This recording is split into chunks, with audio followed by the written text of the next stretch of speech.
Hello, Mark Tapp with another one of your Taps Tips, and today I'm talking about a question. It's one question in a series of questions that are most frequently asked of me, and today I want to talk about what I charge. It's a question, how much do I cost? What are my fees? It's a question that is quite frequently asked, and it's a valid question. It's important for you as a consumer to know what the process is going to cost you, what a professional is going to cost you to engage, and it's certainly one way to compare one professional against another. It's not the most important, but it is certainly a valid part of your comparison process. And I think probably the best thing for me to say is that it depends. It depends on a lot of things. It depends on whether you want to pay an origination fee or you don't want to pay an origination fee. And that generally relates to the interest rate. And it also relates to how long you're going to stay in the property. What we've seen is, generally speaking, if you stay in the property between 3 and 5 years or longer, you're better off paying the origination fee and the higher closing costs than rolling them all in. It's kind of pay me now, pay me later, and if you pay me later, it's going to cost you more. So you're generally better off paying the full fees up front. Now, there are several aspects to closing costs, and it also depends on whether or not you're doing a purchase or a refinance. Let's take a purchase, for example.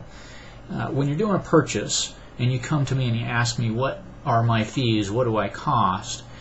Really, the only fees I have control over are my fees, my origination fee, and my processing fee, if there is one, and the lender's fees. And that's, to some extent, up to you.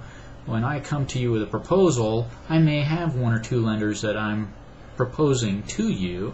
Each of those lenders is going to have different fees. Now, they're generally within a couple $100s of each other because it is a very competitive industry, but they will vary by $100 to $200, maybe $50 even. It wouldn't be much. And so that particular lender has their fees. Those would be, let's say, we would have an appraisal fee. We would have an underwriting fee or an administrative fee. Maybe there's a tax certificate or a flood certificate and a tax service fee, a wire fee. Those types of fees are fees that you would encounter with a lender.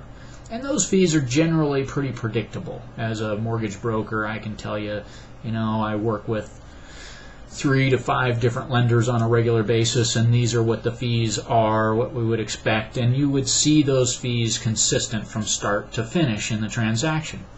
There's other fees, though, that are harder to compute, and those would be title fees. In a purchase transaction, the lender actually doesn't have control over who the title company is. The seller is and more specifically, the seller's real estate agent generally, is the party that chooses the title company. And those fees can change. They can vary from $100 to $300. We try to estimate high, but here's the danger when you're shopping around for lenders and you're doing it based on fees. You might encounter one lender that estimates all their fees low.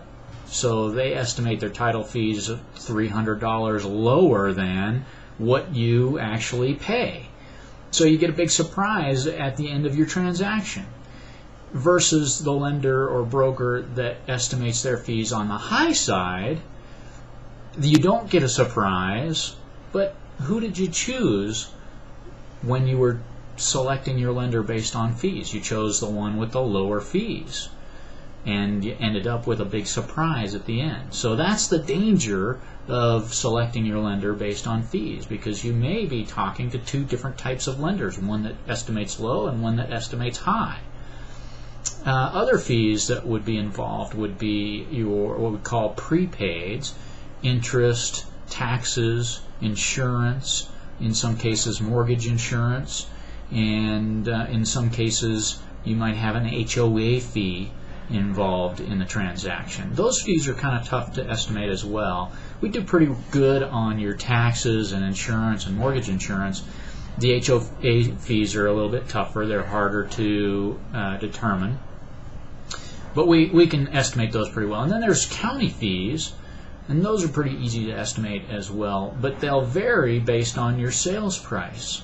So you may have, going into the transaction with your estimate, you may be talking about a $250,000 sales price, and then when you finally find that house that you really want to buy, it's a $275,000 home. That's going to change your fees. So it's important to keep that in mind. Generally speaking, there's a sort of a rule of thumb in the industry that you should expect 3% for your fees. I'm a little wary of that. Generally speaking, I would say if you use, say, $2,000 to $2,500 in just flat fees, that's your title fees, that's your appraisal, lender fees, those types of fees, and then add on top of that 1% of whatever your loan amount is going to be. And then on top of that, add your taxes and your insurance and any interest for the month. So you can see the fees can ratchet up pretty fast, especially on the higher end sales prices. If 1% of the loan amount is $3,000, you can see that those fees will start to add up pretty fast. So that's it for this TAPS Tips. And if you'd like more information on the top questions that I encounter, please go to www.findtherightmortgage.com/free videos. There's a whole series of the most frequently asked questions that I've encountered over the last decade and a half. Hope you have a great day. Take care.